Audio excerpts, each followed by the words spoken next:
देखो, इसीलिए जब उन्होंने खामोखाम का डिस्कशन बंद कर दिया और ध्यानगतानुचित्ता एकदम अपने में शांत होकर के बैठे, इसी प्रकार से नारद जी भी जब उनके सामने समस्या आई तो इसको पूछ उसको पूछ, ये मत करना। ये हम आपको इसलिए बता रहे हैं कि जैसे हमको आकर के लोग प्रश्न पूछते हैं, जब हम जवान थे और इस प्रोफेशन में नए नए आए थे ना, उस समय कोई प्रश्न पूछता तो एक्जिमा के खुजली को खुजलाने में जो आनंद आता था ना, वैसा आनंद आता था। आजा आजा प्रश्न पूछे, आज any question I can tell you, क्योंकि खुजली थी उस समय। तो प्रश्न पूछने के स्थान पर ऐसा चिंतन करो। जैसे एक प्रश्न आता है, हम बड़े दुखी हैं स्वामी जी, क्या करें। दूसरा प्रश्न आता है, स्वामी जी जब हम मेडिटेशन के लिए बैठते हैं ना तो बड़ी विक्षेप आती है, तो क्या करें। तो मन आपका है कि मेरा है? ऑफ कोर्स मेरा है। अब आपके मन को क्या करें, आप डिसाइड करो, मैं क्या करूं। नहीं, आप समझते नहीं। हाँ, मैं नहीं समझता कि मन आपका है, मैं क्या करूं उसके लिए। मेरे मन में विक्षेप नहीं है, मैं तो मस्त हूं। प्लीज प्लीज टेल, कुछ तो भी बताइए, कुछ मंत्र जंत्र। हमने कहा जो मंत्र ले लो और ज्यादा दुखी हो जाओ। मंत्र का जप करने से मन शांत नहीं होता है, समझदारी से होता है। फिर क्या करें बताओ। हमने कहा चिंतन करो, किस चीज का, कौन दुखी हो रहा है। तो तुमको पता चलेगा, जब जब तुम कोई बने हो तब दुखी बने हो। केवल नो बड़ी करके बैठो ना तो एक भी मन में वृत्ति नहीं आएगी। और बाप बन करके बैठो तो पुत्र नाचेगा मन में, पति बन करके बैठो तो बीबी तड़का देगी। देखो, गुरु बन करके बैठो तो शिष्य नाचेंगे प्रश्नों के साथ। शिष्य बन करके बैठो तो गुरु परेशान करेगा, उत्तिष्ठत जागृत तो सोने भी नहीं देगा। जहां आप कुछ बने हो, विचारों का तूफान उठने लग जाता है। इसीलिए बनो मत, जो है वो रहो। अब इस समय आप सब अपने हृदय में, मन में झांक के देखो। इस क्षण हम सभी के सभी नो बड़ी है। देखो, सबका मन कितना शांत हो गया है। अब मां बनो, खुचुर खुचुर खुचुर खुचुर खुचुर खुचुर शुरू हो गया है। वहाँ अच्छा हो गया, बता दिया। मैं आई थी, उसको दूध नहीं दिया था, पता नहीं उसको दूध मिला कि नहीं, उसने नहाया कि नहीं पता नहीं। वो कई बार नहाने के लिए जाता है बाथरूम में, वहीं बैठा रहता है, निकला कि नहीं। राम,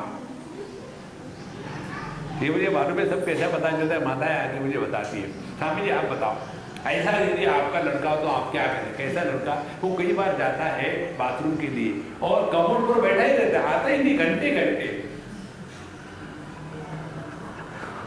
तो जहां आप मां बने, बाप बने, पुत्र बने, परेशानी के सिवा कुछ नहीं है।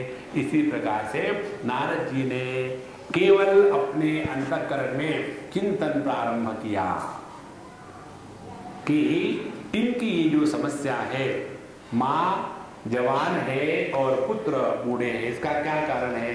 तो उन्होंने कहा कि देखो, शृण्वता वहिता बाले युगोयम दारुणः कलिः तेन लुप्त सदाचारो योग मार्गस्तपांसि च जना अगासुरायन्ते शाठ्य दुष्कर्म कर्मिणा कारणः यह संतो विषीदन्ति प्रवृष्यन्ति ह्य असानवः दत्ते धैर्यं तु धीमान स धीर पंडितोऽथवा।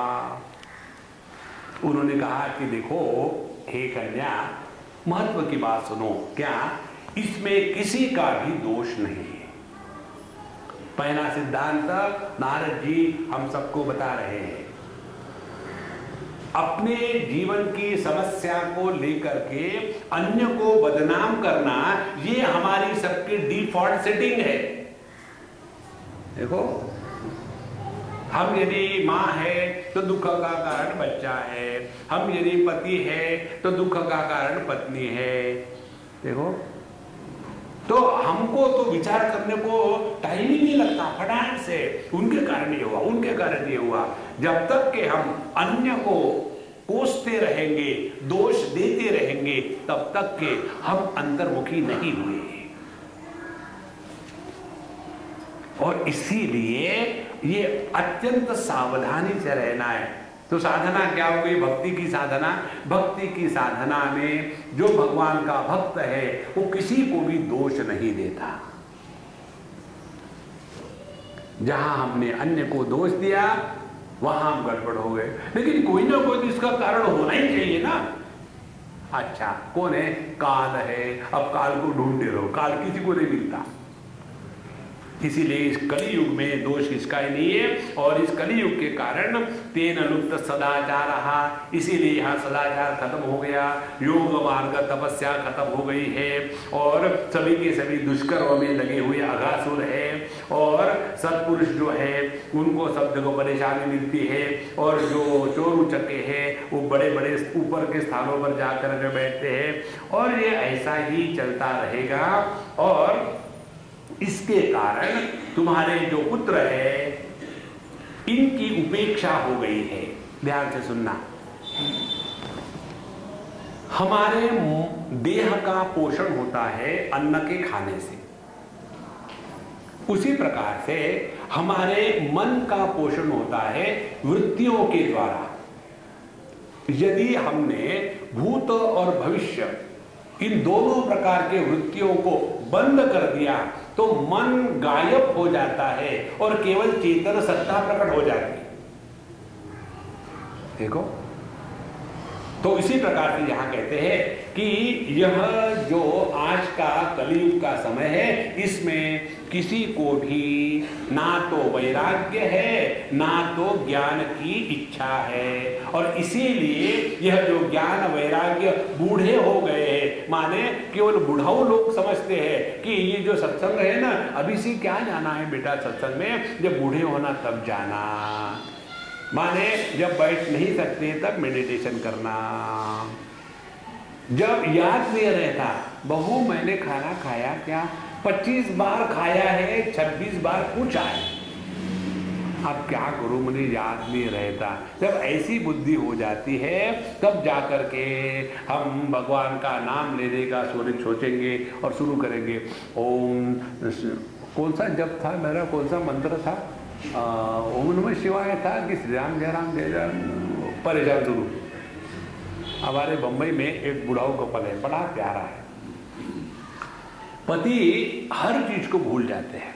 तो दोनों मेरे पास आए और आकर के कहते हैं कि स्वामी जी आजकल बड़ी समस्या आ गई। क्या समस्या है? बोले मैं ऊपर से नीचे जाता हूँ कुछ सामान लाने के लिए, और नीचे जाते भूल जाता हूँ मैं नीचे क्यों आ गया, और फिर मुझे ऊपर जाना पड़ता है। मैं पूछता हूँ कि मैं किस लिए गया था? तुम घूमने गए थे? अच्छा मैं घूमने गया था, मैंने सोचा मैं कुछ लाने के लिए गया था। और बोले आजकल बहुत हो रहा, मैं इतना भूलता हूँ कि परेशान हो गया हूँ, बताइए मैं क्या करूँ। अब ऐसे समय बुढ़ाऊ पति कुछ कहे, बुढ़ाऊ पत्नी ने उसको यदि ये टांट नहीं मारा तो दोनों में प्रेम नहीं है। तो बुढ़ाऊ पत्नी कहते कामों स्वामी जी को परेशान करते रहते हो। क्या कहते हैं? याद नहीं रहता, याद नहीं रहता। ये कैसे याद रहता है कि याद नहीं रहता?